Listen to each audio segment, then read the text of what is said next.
For the first time ever in November, the azaleas will be replaced by fall foliage, and the weather report is calling for a lot of rain, at least tomorrow. Frank, Bryson DeChambeau is the betting favorite. Is he yours? You know, I can tell you're excited for this weekend. He had a little Masters golf in November. We're not used to it. I want to see him win. To me, he's become the biggest story in golf. I love his arrogance, his confidence. He's a little cocky. But I don't think he should be the favorite. He's been to the Masters 3 times. His finishes were 38, 39, and then before he turned pro, he finished 21st. I get it. He hits the ball long off the tee, but Augusta at heart is a golf course that's really set up for your second shot. That's where he struggles. He struggles with putts. I want to see him win it. I don't think he should be the favorite. So let me take these things one at a time. I am very interested in DeChambeau as well. He is the most unique and interesting guy in all of golf right now. I'd like to see if he throws a bunch of 64s out there, considering he says for him it's a par 67. And if he wins it, I want to know if he'll be celebrated or be condemned for the way he plays golf. There is the possibility that with the rain tomorrow, it turns Augusta into a long, soft course. Some people tell me that that's not great for big hitters because they don't get the roll they're used to and their second shots are not as close as they are used to. That, in fact, and it sounds counterintuitive, Frank, that it might be good for shorter, straighter hitters who know that they have to play from a long way out anyway and lay up and maybe they win that way. But I am interested, totally interested in DeChambeau, who, you know, when other people are under the radar, everybody's under the radar. He is the radar. He's the radar right now. All right, but how about the fact he's played 12 rounds there. He's only broken 70 one time. I think that's something you have to consider. And then what about Dustin Johnson? You know, for me, he's like the Atlanta Braves of the golf tour. He's won one time. He always seems to be close. He was second at the PGA. He won the FedEx Cup. He finished second last week in Houston. That's the guy that I think maybe will break through this weekend. So you then agree with Steve Sands of the Golf Channel, who I had on the podcast today. He is picking Dustin Johnson. In terms of DeChambeau and second shots and putting and all that, he won Winged Foot with second shots and putting. Because he was in the rough all the time. That's how he won it. If he putts like, you got to putt to win. If he putts like that, he can win it. Sands pointed out to me that Rory McIlroy, who has had so much heartache in Augusta specifically, that Rory McIlroy has won all of his majors on long, soft courses. I would almost like to see him win, to take away that chapter of all the heartbreak that he's had in Augusta, in the water, going left, all that stuff. So we'll see. What about Brooks Koepka? Last year tied for second, but he's been bothered by knee and hip issues. You give him any chance this weekend? Oh, everybody who's played there before and has done relatively well has a chance. Tiger won last year, having not won in so long. Tiger had this glorious win. Tiger can win. The people that play Augusta a lot know what they're doing. I'm really excited for it. Really am. It's going to be a lot of fun. All right, the Houston Rockets may have a problem. Russell Westbrook and James Harden are reportedly concerned that the team's window to win a title is closing. The organization fears they may want out. Both players reportedly approved of the hiring of new head coach Stephen Silas following the departure of Mike D'Antoni. And Daryl Morey's replacement as GM, Rafael Stone, said last week that the team is totally committed to winning the title. So, Tony, are Westbrook and Harden right to be concerned about the team's future? This is such a great story. These two guys will make $81 million this year. That's right, $81 million this year. Harden helped bring Westbrook to that team because they were buds on Oklahoma City. Okay, these two guys, $81 million. Just refresh my memory. How many rings do they have together? Because I think it's zero. Zero at this point. Okay, so if you are with the Nets and you have to listen to Kevin Durant and Kyrie Irving talk about what's wrong with the team, at least when you look on their hands, they have rings. Westbrook and Harden have none. They lose every single year in the playoffs. They got none, and they're upset and they want to go elsewhere. My advice would be, have a nice day. Go elsewhere. You know, I feel badly for Stephen Silas. We talk all the times about giving assistant coaches a chance. Here's a guy that's waited about 20 years. He's put in his time. He gets the job, and now these stories come out. I'd love to see a story from the owner, the GM, and the coach saying they're concerned about the direction of the franchise because of guys like Harden and Westbrook. They're going to make a combined $262 million, Tony, over the next 3 years. And to your point, to me, the window has closed for the Rockets. If I'm them, try to trade now. Could you do something where maybe you trade Harden to Philadelphia for Ben Simmons? You'd be picking up 7 years. Simmons is only 24 years old. And then, we know that Morey is in a win-now situation. Westbrook maybe to the Clippers. I think the Knicks would take him. If I'm the Rockets, start rebuilding now. That's the way you do it. See, it's not like they don't get in the playoffs every year and lose every year, right? They lose every year. And yeah, exactly. They made it to a conference finals, but I think that window, as we said, it's closing. Get out now before you have to pay them all that money. Staying in the NBA and taking point guards who don't win for 800, it's being reported that Chris Paul may be heading to Phoenix. The Suns are actively pursuing Paul, who spent last season in Oklahoma City and has 2 years and $85 million left on that deal. Frank, what would Chris Paul do for the Suns? Okay, I just want to warn you. If this trade does happen, you do realize you'll never see Michael Wilbon out of the state of Arizona. He will be there 365 days. Wait. You do get that. No, I've made notes on that. We are going to have to talk, when he moves to Arizona, we're going to have to talk about the Diamondbacks and the Coyotes. I don't know a single player on either of those teams. And every single day we will have to talk about Chris Paul and Kyler Murray, even if we're not talking about Chris Paul and Kyler Murray, in the way that every time he talks about Arizona now he mentions Larry Fitzgerald, who at least I like. At least I like Larry Fitzgerald. So, yes, I'm aware of this. Yes, please go ahead. I'll tell you what, though. If I'm Phoenix, I want to do this deal. I haven't made the playoffs for 10 straight years. Chris Paul, I get it. He hasn't won a championship, hasn't been to a finals. He's been to the playoffs the last 10 years. Think about what he did in Oklahoma City. You take a young team, he's a leader, he builds the culture there. Devin Booker, DeAndre Ayton, good young players. They won their final 8 games last year in the bubble. They still didn't make the playoffs. If I'm them, I make the move for Chris Paul. Try to take that next step if you're the Phoenix Suns. So I got to ask you about Chris Paul, because I thought this year at Oklahoma City, he was terrific. To me, he was an MVP at Oklahoma City. But I've been slamming him for a long time because all I ever heard, well, I knew that he didn't win, and all I ever heard was that teammates didn't particularly like him because he was that bossy. Friends of mine who I like a lot say I'm dead wrong on Chris Paul. Am I dead wrong on Chris Paul? I'll take it from you.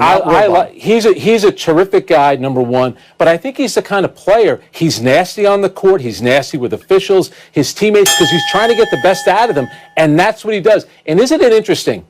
2 off seasons ago, all we talked about with Chris Paul was you want to stay away from that contract at all costs. Now it's all these young teams. Oklahoma City, it worked out with them, and now the Phoenix Suns are thinking about making a similar move. I think it'd be smart if they did it. The only thing I worry about, let me just interrupt for a second. I look at the West. I see the Lakers. I see the Clippers. I see the Nuggets. I think I see the Mavericks coming up. I mean, I'm just not certain that Chris Paul has the impact that, say, Anthony Davis did on the Lakers. But Tony, at some point, if you're Phoenix, you've missed the playoffs for 10 straight years. You have to make some kind of move, and he'll be the kind of leader that they need. And I think he'll demand accountability, and I think he'll be good. All right, let's move to baseball, where the new owner has Met fans feeling hopeful.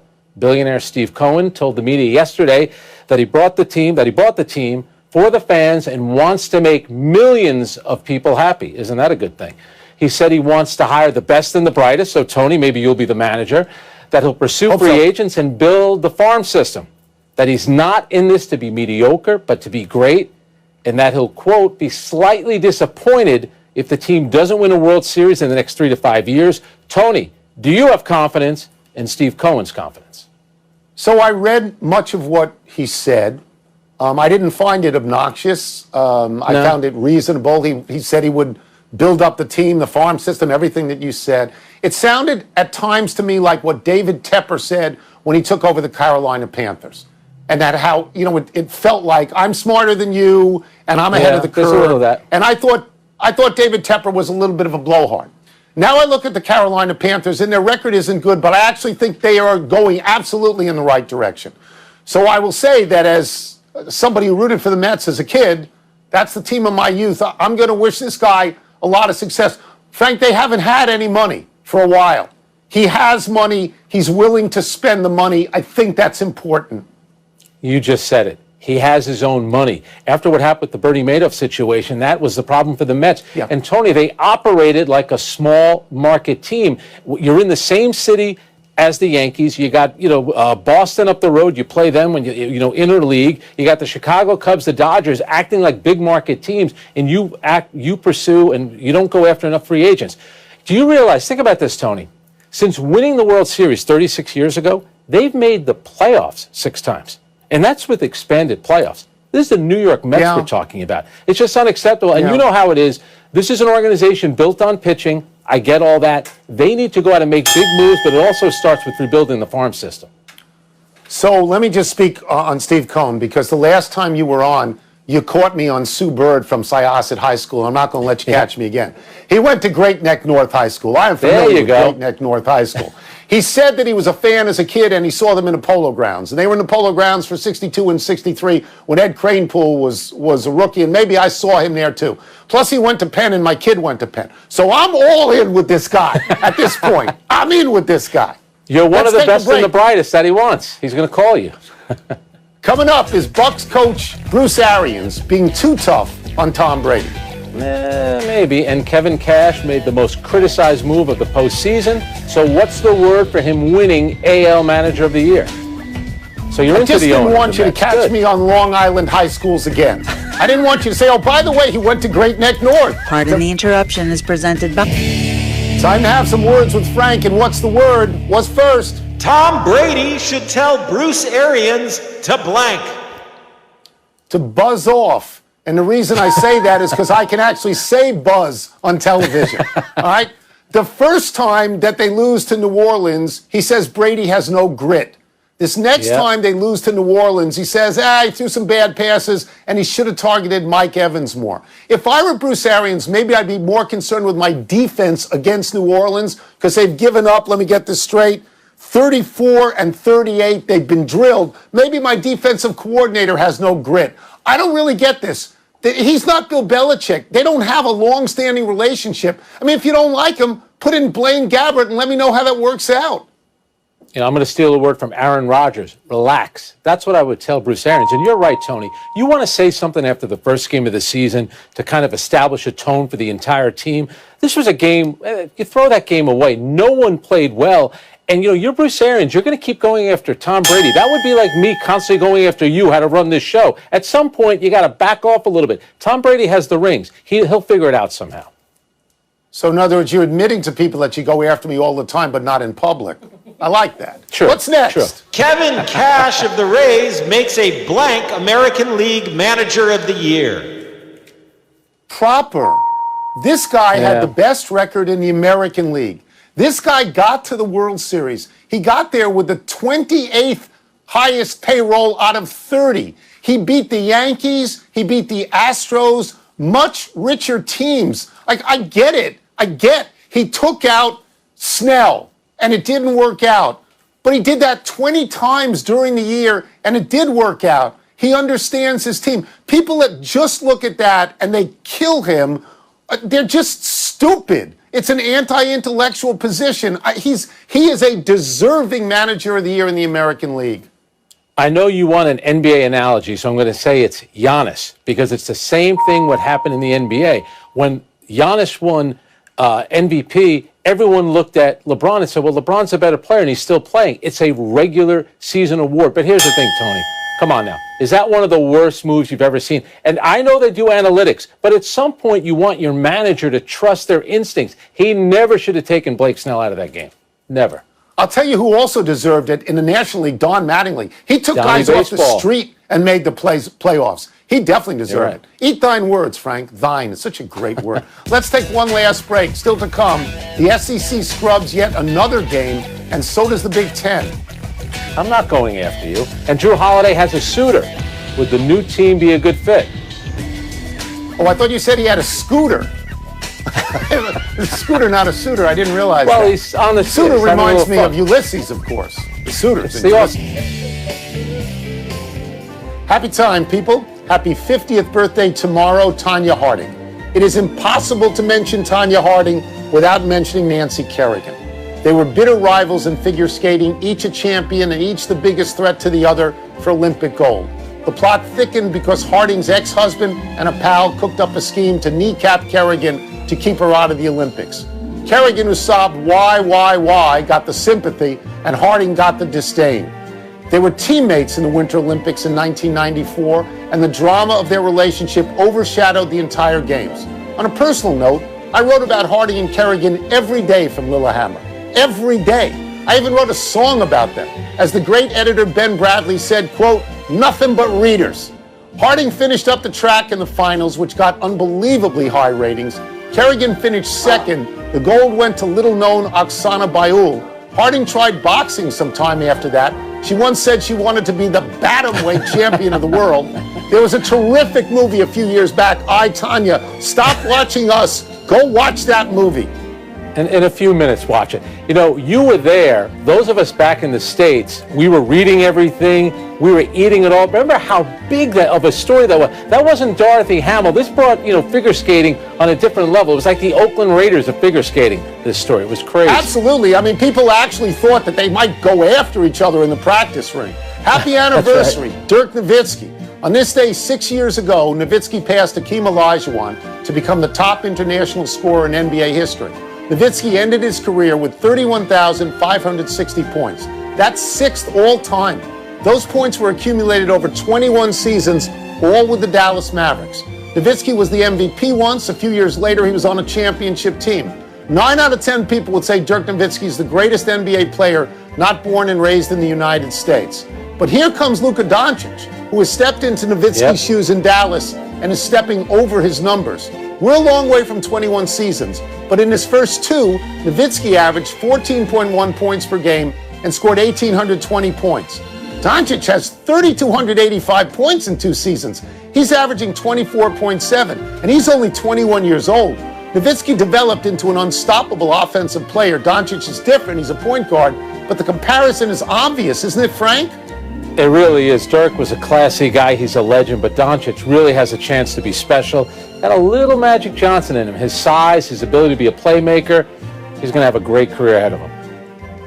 Yeah, and he doesn't only look for the shot. He passes great. No, Happy right. trails to this weekend's Georgia-Missouri game.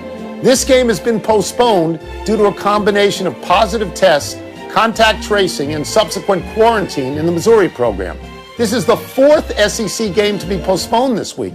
Alabama, LSU, Texas A&M, Tennessee, and Auburn, Mississippi State have also been postponed.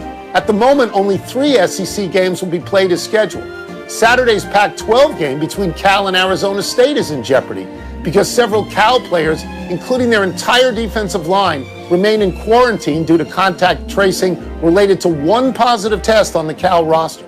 If this game is canceled, it'll be the 2nd straight Cal game to be lost. This is college football, people, not the NFL. In college football, conferences, states, and cities all have different protocols. In the NFL, there is one coherent policy. All right, you left one out. Maryland coming off of a big win against Penn State. Their game against Ohio State is off. 8 players on the Terps, at least 8, have tested positive. But where is this going to leave Ohio State? Can you guarantee me they'll be in the Big Ten championship game? Here's what I can guarantee you. The Big Ten will change its rules to accommodate Ohio State being in the college playoffs. The Big Ten's rule now is you got to play 6. If you don't play 6, you're not in. No. If Ohio State goes down to 5, suddenly there'll be an emergency meeting because you don't want to miss that, Frank. Don't you agree with that? Oh, absolutely. I know Wilbon's going to get upset. He's going to want to see Northwestern in there, but I think Ohio State will be undefeated. They'll be in that game, 100%. That's what I think. Let's go to the big finish. The Oklahoma City Thunder is promoting Mark Daigneault, hope I got that pronunciation right, because I don't know him, to be their new head coach. You know the NBA. Do you like that move? You know, the word was they were always going to hire from within. He was their G League coach. By the way, he got his start as a manager on UConn under Jim Calhoun. All right, the Cy Young winners will be announced tonight. Who you got, Tony? I got Trevor Bauer and either Justin Bieber or Shane Bieber, one of the Biebers. The Knicks shut down their facility after 3 positive tests. Are you concerned? Oh, the Knicks need practice. I think Tom Thibodeau was probably in the parking lot still running a practice outdoors. Mark Stein reports that the Hawks have emerged as a potential trade destination for Jrue Holiday. Does that make sense? Take some pressure off Trae Young in the way that Chris Paul would take some pressure off Devin Booker. It does make sense in that regard. Last one, action tonight. 3 games. Dad, pick one quick. I'm going to go Western Michigan over Toledo. You can watch it here. Okay. Out of time. Try and do better the next time, and I'm Tony Kornheiser.